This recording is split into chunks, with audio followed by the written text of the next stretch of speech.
안녕하십니까. 스트레이트 조승원입니다. 집값 폭등 때문에 정말 난립니다. 왜 이렇게까지 집값이 오르는지 냉정한 원인 분석은 없고 정치권은 서로 내 탓 공방만 하고 있습니다. 오늘 이 미친 집값 문제 다뤄보려고 하는데요. 이지선 기자 나와 있습니다. 안녕하세요. 안녕하세요.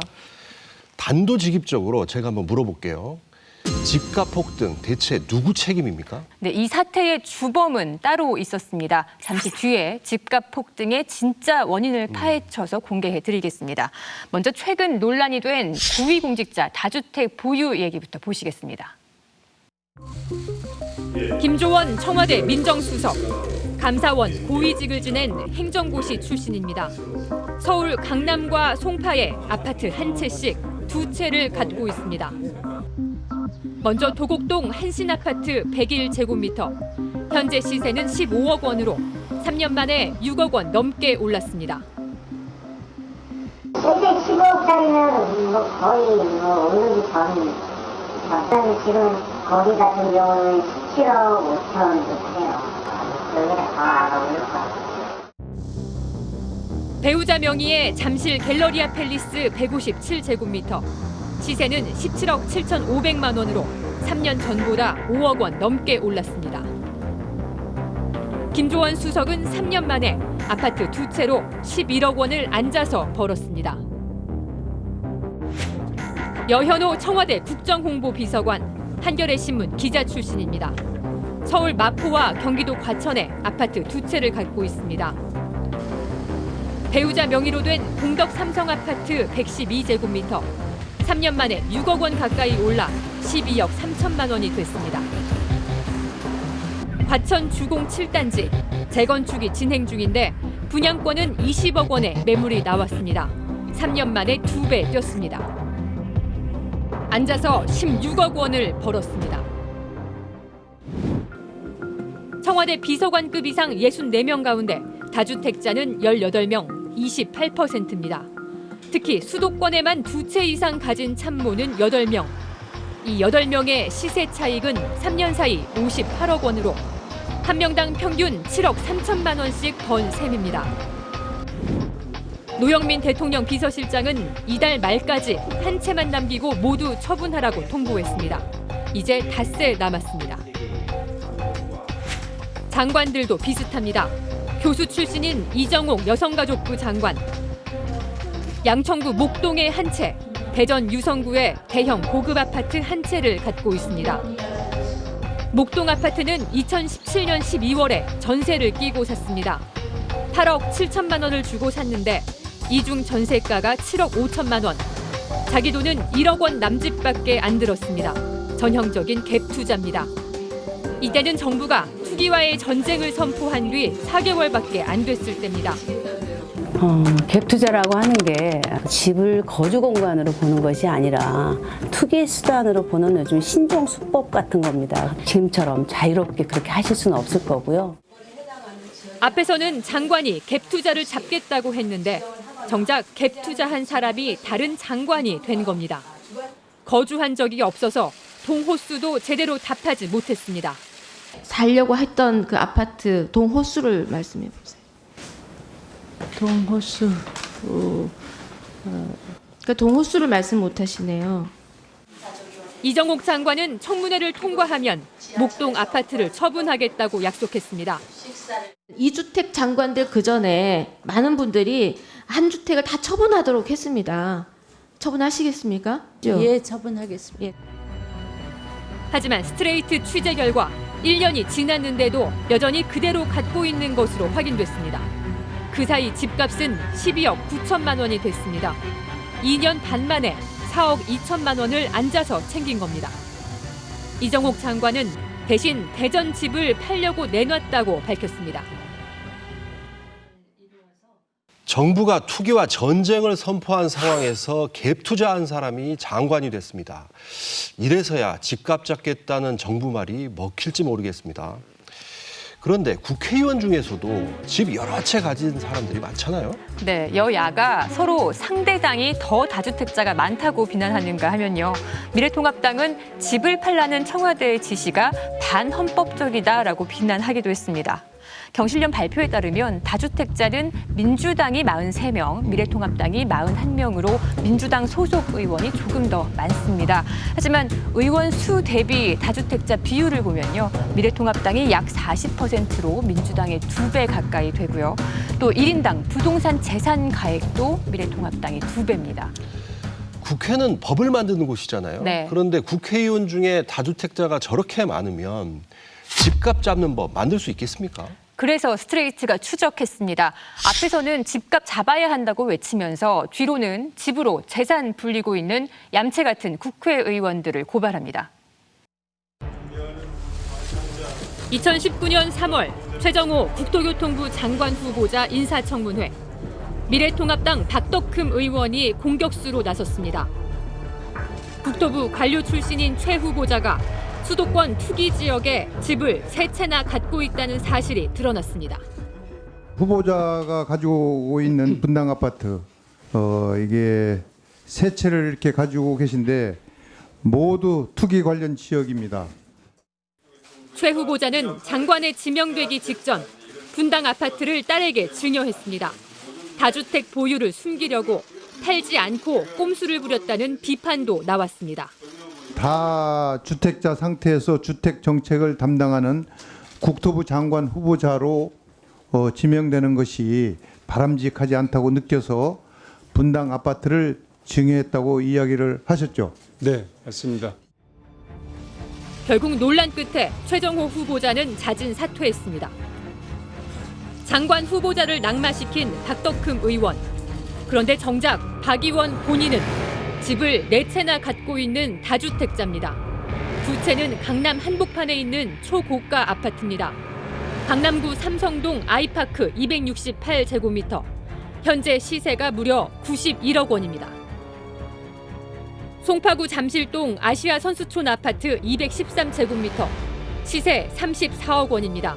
잠실에서 몇 남지 않은 재건축이 예상되는 대단지 아파트입니다. 박 의원이 강남에 가지고 있는 집값만 125억 원. 이거 말고도 2채가 더 있습니다. 보유 주택 가격만 놓고 보면 21대 의원 중 단연 1위이고 건물이나 땅까지 다 합하면 부동산만 45건, 신고액은 289억 원입니다.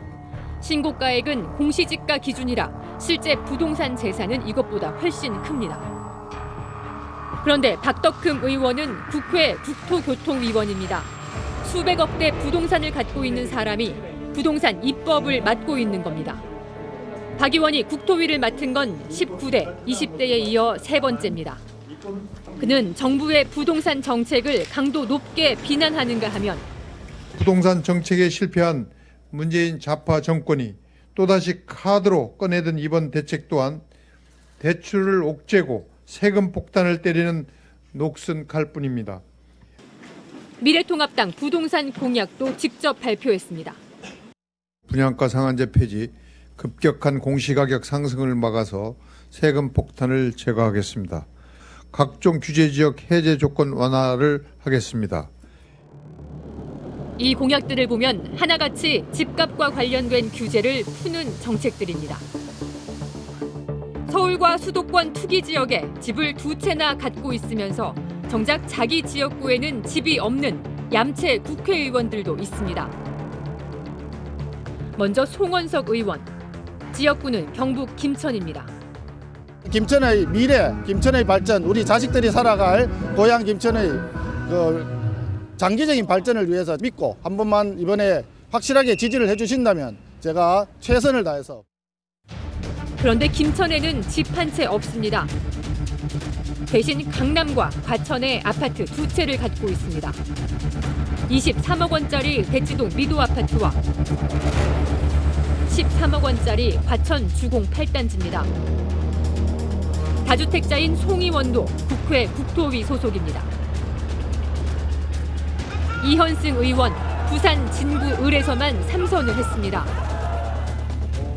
역시 부산에는 재산이 전혀 없습니다. 대신 서울 반포에 아파트 2채를 갖고 있습니다. 16억 원짜리 반포 미도 2차 아파트, 그리고 27억 원짜리 신반포 3차 아파트입니다. 역시 다주택자인데 국회 국토위원, 그것도 미래통합당 간사를 맡고 있습니다. 국회 국토교통위와 기획재정위 소속 의원들 가운데 다주택자는 16명입니다. 미래통합당 10명.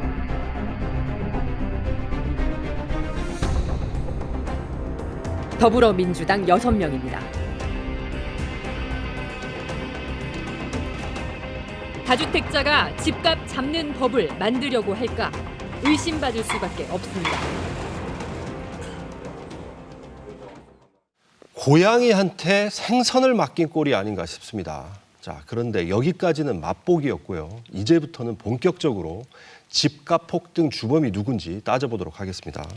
우선 집값이 언제부터 폭등한 겁니까? 네, 집값 그래프를 보면요. 2015년부터 꿈틀대면서 오르기 시작해서 2017년에 가파르게 폭등하기 시작합니다. 2017년이면 문재인 정부 들어선 직후잖아요. 네. 그래서 미래통합당은 문재인 정부가 폭등시켰다라고 비난을 하는데 이건 맞는 말입니까? 현 정부의 실책도 분명히 있습니다. 하지만 집값을 폭등시킨 결정적인 사건은 2014년 12월에 벌어졌습니다. 당시 누가 뭘 어떻게 했길래 집값이 이렇게 폭등했는지 그 사건을 스트레이트가 추적했습니다. 2014년 12월 29일, 그해 마지막 국회 본회의가 열렸습니다. 100개가 넘는 법안이 본회의 표결 안건으로 올라왔습니다. 그중에는 부동산 3법 개정안도 있었습니다. 당시 158석으로 과반 여당이던 새누리당이 강력히 밀어붙인 법안이었습니다. 이번에 제안된 부동산 3법은 도심의 재개발, 재건축에 대한 활로를 터주기 위한 것입니다. 재개발, 재건축이 안 돼서 주택 공급이 위축되고 수많은 시민들이 고통을 겪고 있습니다. 국민 고통 해소 차원에서라도 이번 주택 3법은 반드시 통과가 돼야 됩니다. 부동산 3법이 무슨 내용이길래 그렇게 시급하다고 했을까? 먼저 분양가 상한제 폐지법. 민간 아파트의 분양가 상한제를 사실상 폐지해 건설사 마음대로 분양가를 올릴 수 있게 하는 법입니다. 재건축 초과 이익 환수 유예법. 재건축으로 큰 이익이 났을 때 초과 이익을 사회에 환수하도록 하는 조치를 3년 동안 중단시키는 법입니다. 조합원 3주택 허용법. 수도권에서 재건축을 하면 조합원 한 가구가 받을 수 있는 최대 주택수가 한 채였는데 이걸 늘려서 3채까지 받게 해주는 법입니다. 쉽게 말해 분양가는 마음대로 올리고 그렇게 얻은 초과 이익은 고스란히 다 챙기고 심지어 재건축으로 최대 3채까지 가져갈 수 있게 풀어준 겁니다. 건설사는 분양가 올려서 큰돈 벌고 재건축 집주인들은 시세 차익을 챙기는 누이 좋고 매부 좋은 특혜 종합 세트였던 겁니다. 당시에도 반대 목소리가 있었습니다. 투기를 조장해 집값을 폭등시킬 거라는 경고였습니다. 부동산 3법은 강남 재개발, 재건축을 촉진하기 위한 특혜법이자 부동산 투기 조장법입니다. 강남의 부동산 경기를 부양시키려고 부동산 투기를 막는 안전핀을 다 뽑겠다는 것입니다. 분양가 상한제를 무력화시키는 주택법 개정안은 서민들의 내 집 마련 기회를 박탈하는 것입니다. 재건축 조합 3주택 허용은 국가가 나서서 투기를 조장하는 것입니다.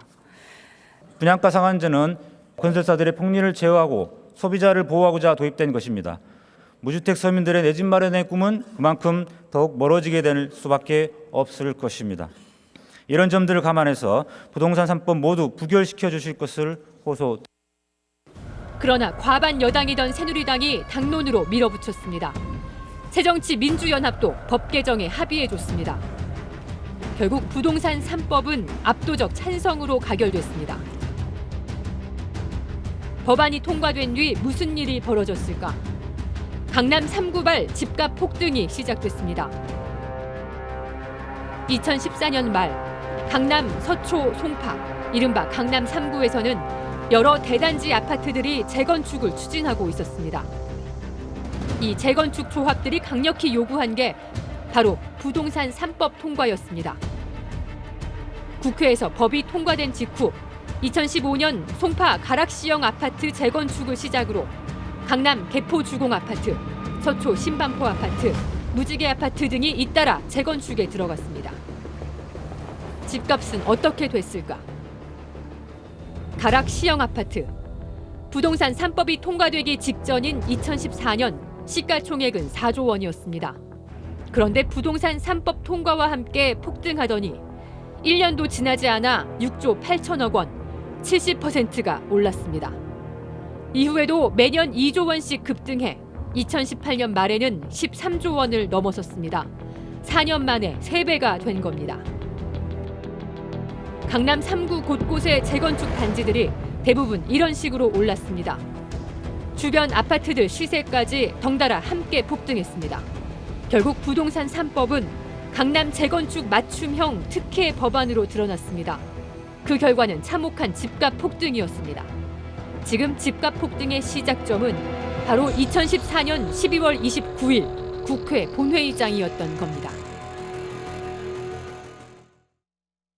지금 보니까 저 부동산 3법이라는 게 재건축으로 마음 놓고 돈을 벌어라라고 허용해준 노골적인 특혜 법안이 아닌가 싶습니다. 그런데 이런 반론도 있어요. 도심 고밀도 재건축이 꼭 나쁜 게 아니다. 공급 확대 효과가 있다. 그렇죠. 공급도 늘리고요. 낙후된 주거 환경도 개선합니다. 재건축은 중요한 공급 정책 중 하나입니다. 재건축이 문제라는 게 아닙니다. 그로 인한 지나친 집값 폭등, 과한 불로소득이 문제라는 겁니다. 이익이 나면 거기에 응당한 세금을 부과하고 정상이익보다 과한 이익이 났으면 일부를 환수하는 건 당연한 겁니다. 그런데 막대한 차익에 대해 제대로 세금도 못 걷게 만든 법안, 저런 법을 왜 저렇게 서둘러 처리한 건지 이해가 안 됩니다. 그래서 스트레이트가 이 법안에 찬성표를 던진 19대 국회의원들의 재산 내역을 추적해 봤습니다. 그랬더니 법안에 찬성표를 던지고 그 결과 자신도 막대한 시세 차익을 얻은 국회의원들이 한둘이 아니었습니다. 지금부터 이 국회의원들을 모두 공개하겠습니다.